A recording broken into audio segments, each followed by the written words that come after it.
All right, let's go ahead. Just open it up for questions. Yeah, Rod, you've been in a lot of third and long. I think it was 8 times on Saturday, 7 times the game before that. When those numbers are such a large number, are you making more, moving forward, do you make more drastic changes with play calling, or how do you kind of modulate trying to stop those situations? You know, obviously execution's part of it, but you know, how do you react when those numbers are so large? Yeah, well, first off, it's not good to be in third and long, and so you want to do everything you can as a play caller to stay out of it. And obviously I haven't at times, sometimes I have. And some of that is when you're aggressive on first down and it doesn't work, you know, then you're setting yourself up for a little third and long there. So there's a balance on how you go ahead and attack that. Last 2 weeks we have not done a good enough job of that. I think that was probably a key factor in, well, I know that was a key factor in this week in not having the production that we wanted to have as far as points. But yeah, there's a balance in there, but certainly there's not drastic changes that you make as far as scheme-wise and things like that. You just go ahead and try to manage it as best you can with still maintaining a level of aggressiveness. Have you always been an aggressive first down kind of guy? Is that kind of your philosophy, like style, or just what you felt like? I think there's some, you know, game dictated, matchup dictated ways that you'd go ahead and attack that. But I mean, they call it offense for a reason, right? We're on offense, they're on defense. So I mean, it's our chance to be offensive. Am I using that the right way, Don? I don't know if I am. All right, go ahead.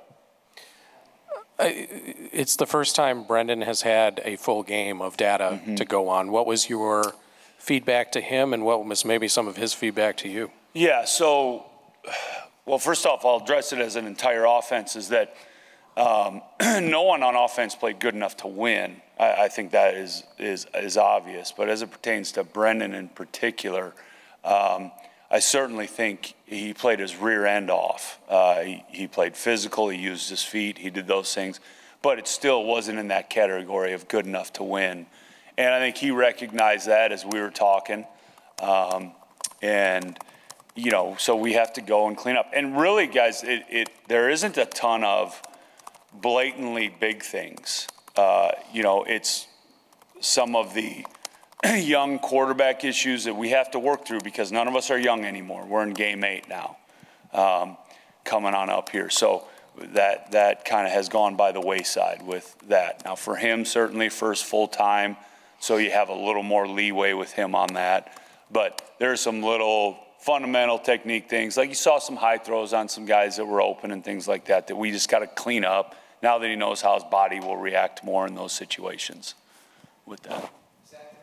Trent Howland, I think, has come close to doubling like his career carry total just in the last couple weeks. I know he's a young guy, and some of it's probably just progress, but just how has he maybe gotten to a place where you feel like he needs more carries, he deserves more carries? Okay, so good. Under the same thing that I just laid out on everything, that when I talk about guys doing some good things, it's still in that category of not good enough to win, and I think we all know that as a unit offensively and as coaches on that. But Trent certainly starting the week before at Michigan showed us enough to get more reps, and then showed us enough here to get even more reps going forward. And I think that started in practice, his entire practice, this fall camp and everything, and then certainly got his opportunities. And when you get your opportunities in games and you execute the way he has been, that deserves more. So that's going to continue to go up. It's good to see a forward lean.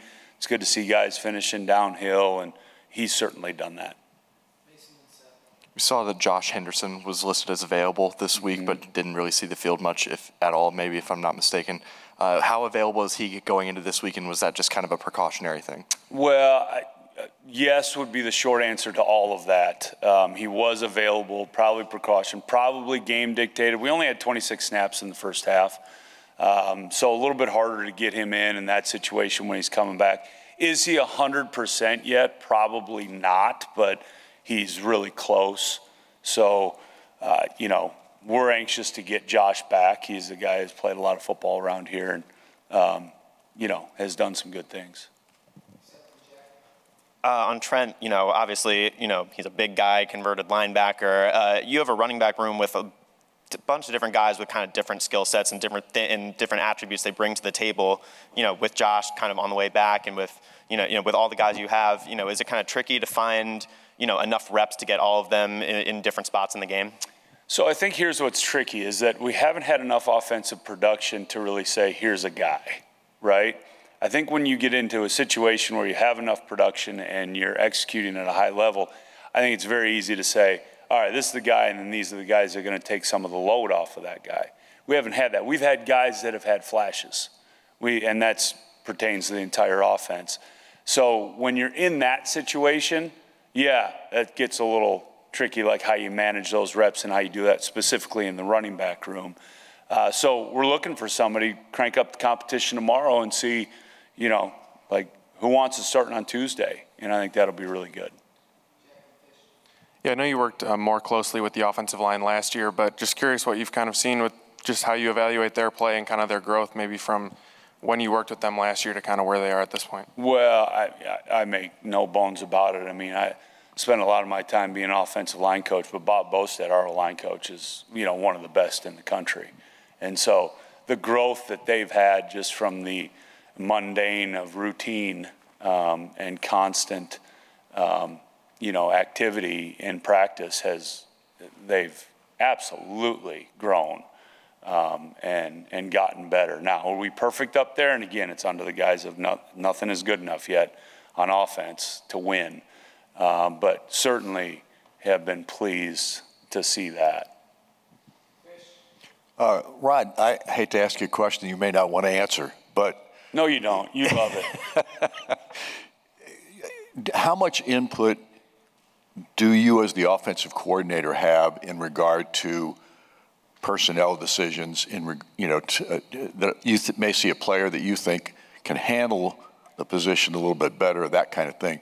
How much input do you have as the offensive coordinator at this point? On the offense, you're talking about, Fish? Right. So, yeah, I mean, all those things are done with us as a staff. And then Coach Allen, obviously, we present him solutions. We don't present him problems. And then he'll agree, disagree, and then the discussion can ensue from there. It obviously starts and stops with the head coach when it comes to personnel decisions.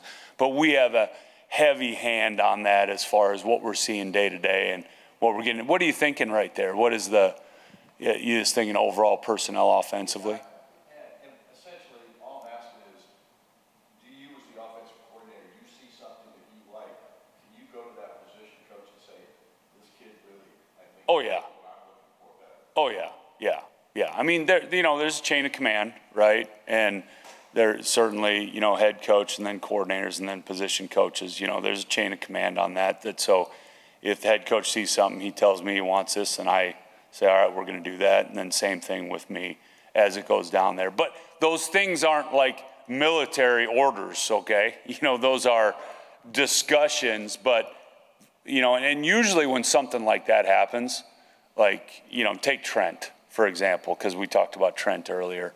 That was an easy discussion. Hey, Craig, Trent's running the ball really good right now. Let's see if we can keep him in there some.